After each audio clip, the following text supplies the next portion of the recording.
Imagina volver a tu ciudad natal después de años de ausencia y encontrar a tus padres ancianos empapados bajo la lluvia, temblando con un paraguas destrozado, incapaces de entrar a la casa que tú misma les compraste porque alguien puso un candado en la puerta. Eso fue exactamente lo que le pasó a Mónica Herrera, una mujer que lo tenía todo: dinero, poder, reconocimiento, pero perdió lo más valioso sin darse cuenta. Lo que descubrió ese día la destrozó completamente. Y cuando escuches el final de esta historia, entenderás por qué miles no pudieron contener las lágrimas.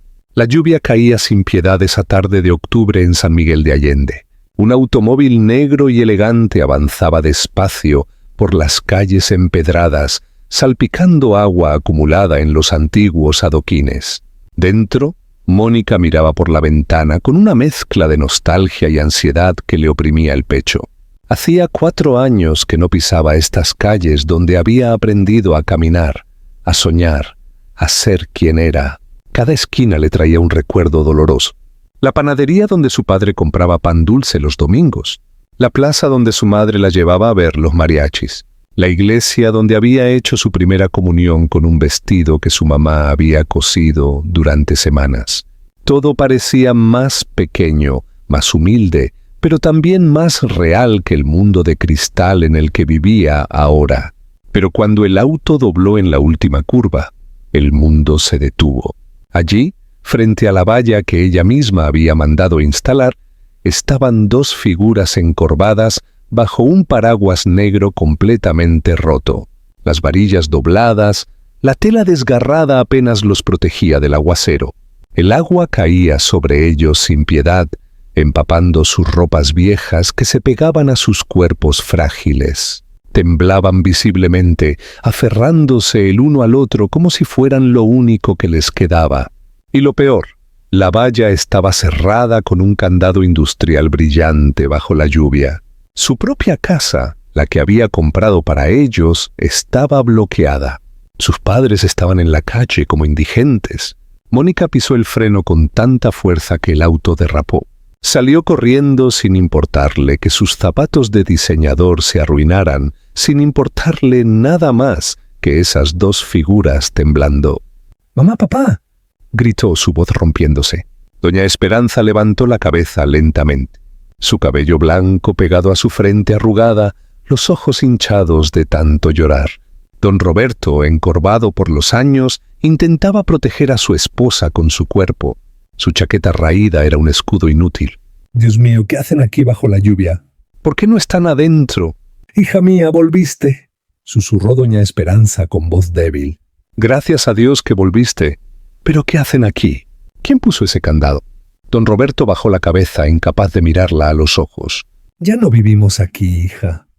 El suelo se movió bajo los pies de Mónica. «¿Cómo que no viven aquí? Esta casa es de ustedes». «Yo la compré». Doña Esperanza comenzó a sollozar. «No, mi niña, nos echaron. Vinieron personas con documentos que no entendíamos. Dijeron que teníamos que irnos, que ya no teníamos derecho. 3 meses. 3 meses habían estado en la calle mientras Mónica vivía en su penthouse de lujo.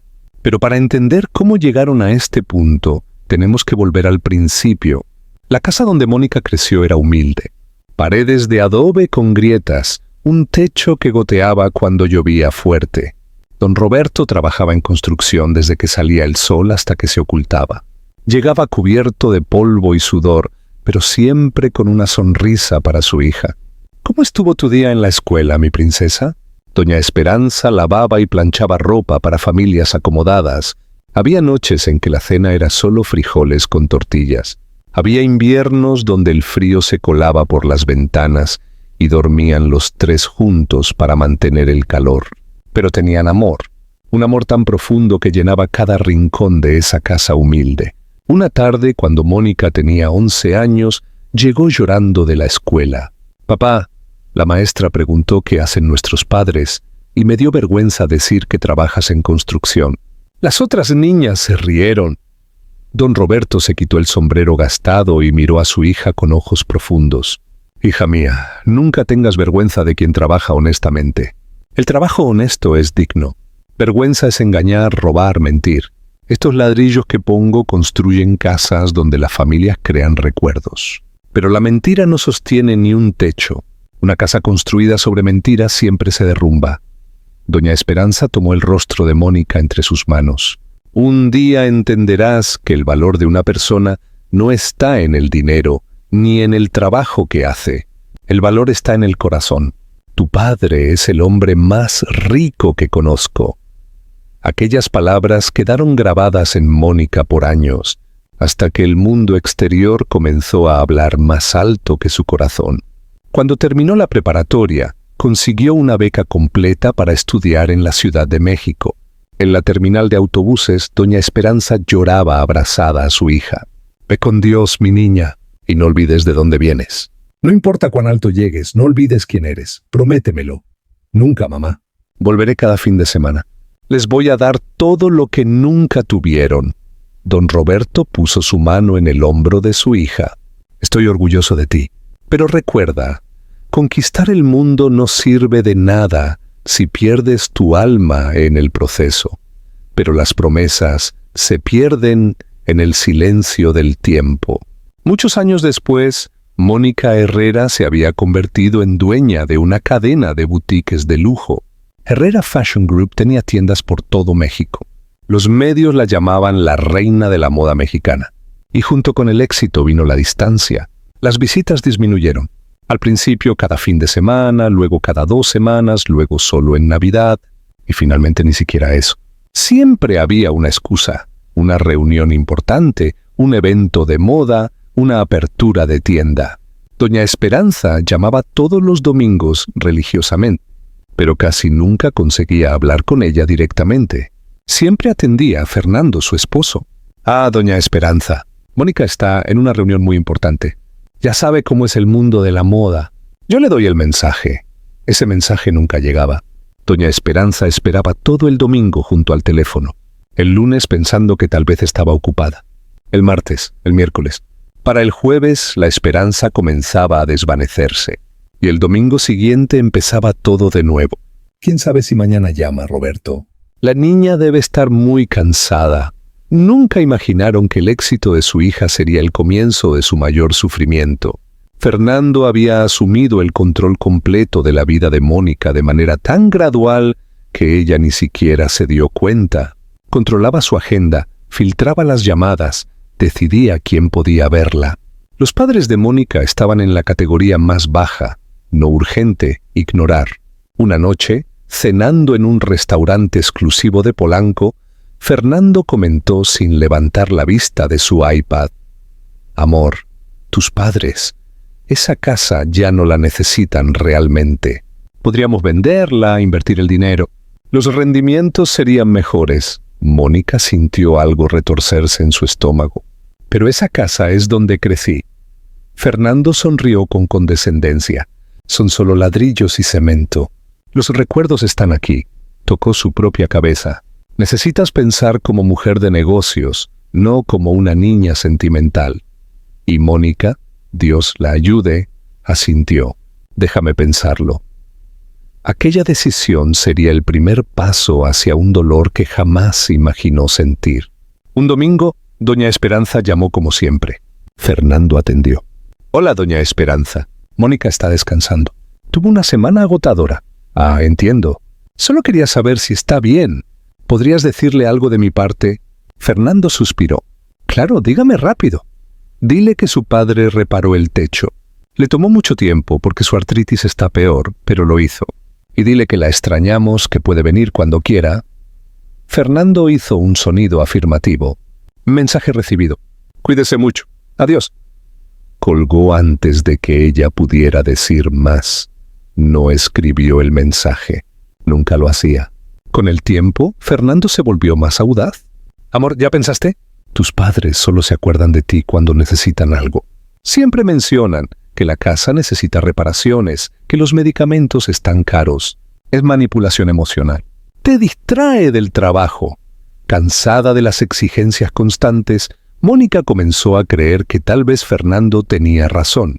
Dejó de contestar llamadas los domingos. Dejó de responder mensajes. El tiempo borró la costumbre hasta que los domingos eran solo otro día de trabajo. Doña Esperanza, desesperada, decidió escribir una carta. Durante 3 horas escribió y reescribió, llorando sobre el papel. Mi querida Mónica, estamos inmensamente orgullosos de ti, pero te extrañamos tanto que el corazón nos duele. Esta siempre será tu casa. Estos siempre serán los brazos que esperan abrazarte. Te amamos más de lo que las palabras pueden expresar. La carta nunca llegó a Mónica. Fernando la interceptó, la leyó con irritación creciente. Manipulación emocional pura. Esto es exactamente lo que necesitamos evitar. La rasgó en pedazos y la tiró a la basura. Luego decidió dar el siguiente paso, cortar el vínculo definitivamente. Hacía 3 meses, un día de julio, habían llegado hombres de traje a la casa en San Miguel. Abogados, un oficial judicial, guardias de seguridad. Les mostraron papeles oficiales que no entendían. Tienen 72 horas para desalojar la propiedad. ¿Pero quién ordenó esto?, preguntó don Roberto con manos temblorosas. El abogado señaló el documento. La propietaria, Carla Herrera de Mendoza. 10 días antes de eso, Fernando había ido a San Miguel en un auto negro brillante. Mónica está muy ocupada para visitarlos. Esta casa le trae malos recuerdos de su infancia pobre. Es mejor para su carrera que ustedes se vayan a otro lugar. Ella decidió vender la casa. Le dijimos que no, recordó don Roberto. Le pedimos hablar con Mónica para confirmarlo. Doña Esperanza se había arrodillado frente a Fernando. Por favor, déjame hablar con ella solo un minuto. Fernando respondió fríamente. No es necesario. Ella está completamente de acuerdo. Dijo que están cansada de ustedes, que les avergüenzan frente a sus amigos ricos, que no son parte de su nueva vida. Al tercer día cambiaron el candado mientras estaban en la iglesia. Cuando volvieron, ya no podían entrar. Durante 3 meses vivieron en la calle. Don José el panadero les daba pan. Doña María les dejaba dormir en su patio cuando no llovía. El padre Miguel les daba comida de la despensa parroquial. Intentaron llamar a Mónica, pero siempre contestaba Fernando con la misma respuesta. Ahora, en la suite del hotel, después de que el médico los examinara y advirtiera que unos días más habrían sido fatales, Mónica lo entendió todo. Desnutrición severa, deshidratación, neumonía en etapa temprana, había dicho el doctor. Llegó justo a tiempo. Mónica no durmió esa noche. Al amanecer, dejó a sus padres seguros en el hotel y condujo de regreso a la Ciudad de México con una determinación férrea. Cuando llegó al penthouse, Fernando estaba en videollamada. Mónica cerró la laptop de golpe. Estuve en San Miguel de Allende. Los encontré. La sangre abandonó el rostro de Fernando. Ah, así que los viste. Fue una decisión ejecutiva difícil, pero necesaria. Los encontré durmiendo en la calle, dijo Mónica, su voz temblando. Bajo la lluvia, con un paraguas roto. 3 meses, Fernando. Filtré las llamadas por tu propio bien. Eran una distracción. Echaste a 2 ancianos a la calle. A mis padres. La propiedad es legalmente mía. Tú me diste poder notarial. Fue una decisión de negocios. Y decirles que yo los odiaba también fue una decisión de negocios. Fernando se vio incómodo. Necesitaba que se fueran sin resistencia. Dejaste que creyeran que su única hija los había abandonado. Estás exagerando. Seguramente encontraron lugares donde quedarse. Estaban comiendo de la caridad. Tienen neumonía. El médico dijo que podrían haber muerto. Fernando se puso frío. Si vamos a ser honestos, eran un obstáculo para tu imagen. Una empresaria millonaria con padres pobres no es la narrativa que queremos. Esas palabras fueron el límite. Quiero el divorcio, ahora, y voy a denunciarte por fraude, por abuso de poder, por crueldad. Voy a llamar a la prensa. Vamos a ver cómo le va a tu carrera cuando todos sepan que dejaste a 2 ancianos en la calle. Legalmente no puedes probar nada. Tal vez, pero no necesito ganar en la corte para arruinarte. Solo necesito que la historia salga en las noticias. Tu imagen, tu carrera, tus inversores, a ver cuántos quieren hacer negocios contigo. La batalla legal fue intensa pero corta. Fernando, ante la amenaza del escándalo, aceptó un acuerdo. Mónica recuperó todas sus propiedades. El divorcio fue procesado rápidamente. 6 meses después, Mónica ya no vivía en Polanco. Había vendido ese apartamento frío. Había reducido su participación en Herrera Fashion Group, perdiendo millones. Ya no le importaba el dinero de la misma manera. Había aprendido que el dinero sin amor no vale nada. Ahora vivía en San Miguel de Allende, en la casa renovada donde había crecido. Don Roberto y doña Esperanza vivían con ella. Habían recuperado su salud lentamente, con buenos alimentos y sobre todo con el amor de su hija presente cada día. Una tarde de domingo, los 3 estaban sentados en el portal tomando té y comiendo pan dulce, disfrutando del sol. Doña Esperanza tomó la mano de su hija. «Te perdimos por un tiempo, mi niña». «No, mamá», respondió Mónica apretando esa mano querida. «Yo era la que estaba perdida. Ustedes siempre supieron dónde estaba. Yo fui la que olvidó el camino a casa. Pero ya volví y nunca más me voy a perder». «¿Estás segura de que no extrañas tu vida de antes?», preguntó don Roberto. «Toda esa fama, ese dinero». Mónica miró alrededor, el patio con flores, el rosal lleno de capullos y sobre todo a sus padres vivos y sanos a su lado. Sonrió genuinamente. «No extraño nada, papá. Finalmente entendí lo que siempre intentaron enseñarme, que el valor de una persona no está en su cuenta bancaria, sino en su corazón. Y mi corazón está aquí con ustedes». Aquí es donde siempre debí estar. La historia de Mónica se difundió, pero no como escándalo. Fue una historia sobre redención, sobre recordar lo que realmente importa, sobre una hija que casi perdió a sus padres por perseguir el éxito, pero que llegó justo a tiempo para salvarlos, y al hacerlo se salvó a sí misma.